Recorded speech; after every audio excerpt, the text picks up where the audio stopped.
Hi, I'm Bob Tabor with LearnVisualStudio.net. We are in lab number 7, exercise 2, where we're going to incorporate push notifications.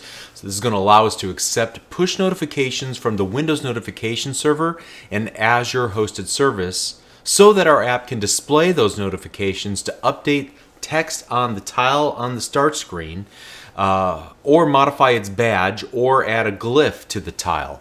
The first step is to configure our app to listen to the correct channel or service, or rather to receive messages from a particular package by a particular publisher. And we're going to do that by modifying the package.appxmanifest.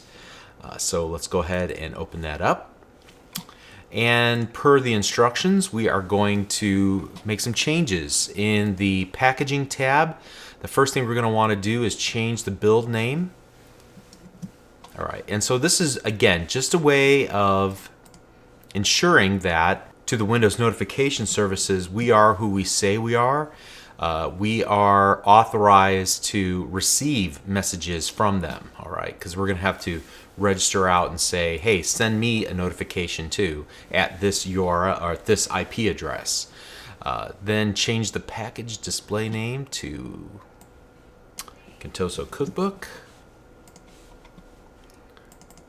So we'll just get rid of that. And then also the publisher display name will need to be Contoso instead of Robert. All right. And then finally, I think we're going to need to choose the certificate. And again, this will verify that we are who we say we are. So choose certificate on the publisher line, then select file. And we want to choose the Contoso PFX from the ensuing dialog, and it'll be in the certs folder of the starting materials. So recall that I'll be pulling it from this WinAppDev_JS, which has all of the resources that are needed.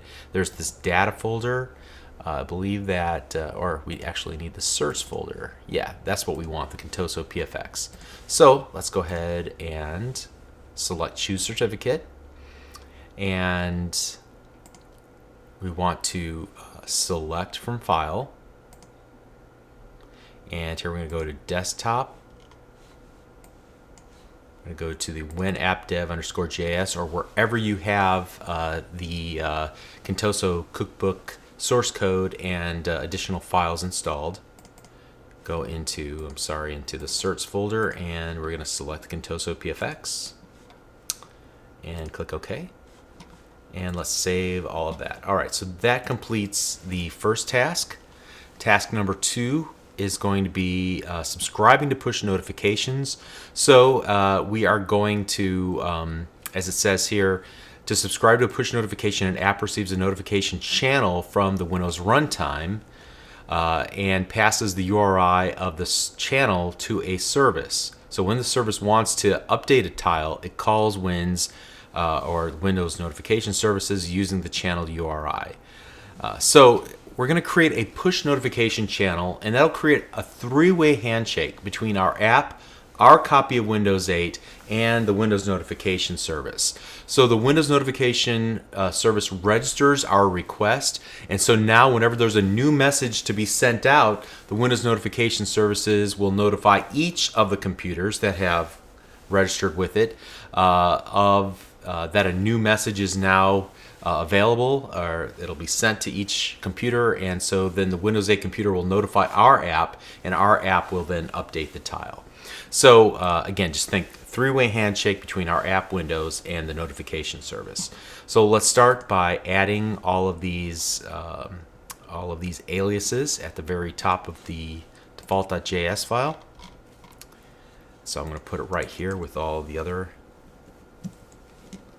notifications. We're working primarily in the Windows.UI, Windows.networking, and Windows.security namespaces for things like push notifications, connectivity, cryptography, so the encoding of the message, and so on. All right, and the next thing that we're going to need to do is to find the activated event handler and add these before the if app session state history statement in order to subscribe to push notifications each time the app starts up. All right, so We are here, I believe. In my file, it's around line 60.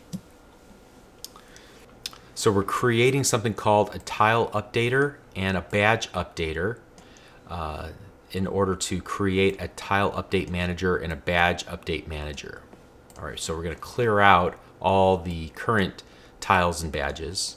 Then we're going to register for push notifications. So we're going to get an internet connection profile, which will include things like our IP address and so on. We're going to work with another manager, this time the push notification channel manager. And as you can see here, it's going to take some,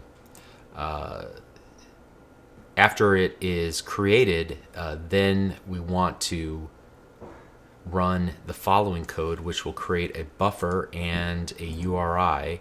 Ultimately, what we want to do is make a call using the XHR function to call out to this Contoso Recipes 8 Cloud App.net out on Windows Azure. And we're going to pass it, here, call me back at this address. So this URI represents our address. We want it to be secure, so we're running it through this cryptographic buffer and encoding it to base 64 so that it works well as a in a query string like we see here. And we'll come back to this type equals tile and change that at the very end of this lesson. But essentially, we want the tile to be updated, and there's also a badge option, which we'll see in a little bit. So once we're able to make that call out to this service out on Azure, then we want to, if there's any problem, we want to say, hey, show a pop-up that says we're unable to open the push notification channel. Okay, so let's move on here. And let's go ahead and test this out. And this is going to take a little bit of patience. In fact, I'll probably edit this video considerably in order to accommodate the long-running time that would probably require.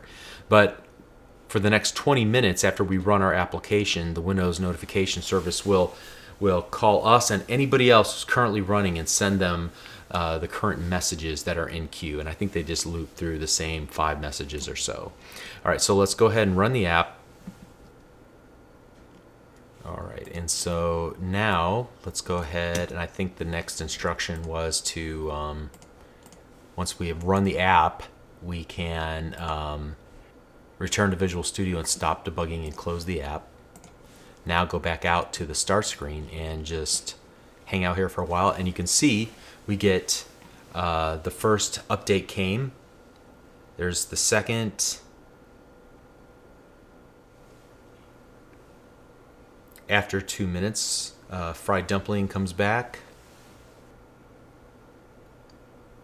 and roasted sausages, and so we could continue watching it, but I think the point is well made. Okay, so now the instructions tell us to demo and something different. We can look at changing this from type equals tile to type equals badge.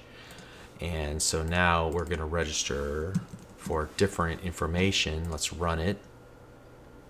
Okay, and now that we've run it, let's go ahead and exit out. And now go to our home screen and wait for the Contoso Cookbook to... Okay, and so about 2 minutes went by and we finally get this little notification of the, I guess it's the number of messages that are queued up, or the number of recipes in the cookbook. I'm not sure what that number actually represents. It'll probably tell us here in the instructions. Now, let me just, notifications doesn't really say about what this number represents. I think it might even be random. If this doesn't come up for you and you switched it like I did, one thing to try is to right-click, click uninstall, and then rerun the Contoso Cookbook, and then it should pop up correctly for you. So this is very cool. I can see lots of applications for both of these, whether it be a numeric notification or live tiles. If you're using Windows 8, you can see how certain news-related apps, like news or sports and the weather and the investment app, are already taking advantage of this feature. So that's very neat. So the real question now is, hey, what do I need to do on the Windows Azure side to make this data available to all the users of my app? And so what you use is Azure Mobile Services, and the best way to get started with that is to go through this series of tutorials that were created by Scott Guthrie and his team to create a sample, and you can see just how easy it is to incorporate a new mobile service into your existing Windows 8 app, or create one from scratch. And again, great tutorial and walkthrough. So I highly encourage, if you need that back-end functionality that will publish these notifications, you definitely want to look there. All right, so I think there's one more thing we're going to need to do in this lab for exercise 3, and that will be to incorporate scheduled toasts. All right, that'll be fun. So we'll see you in the next lesson. Thank you.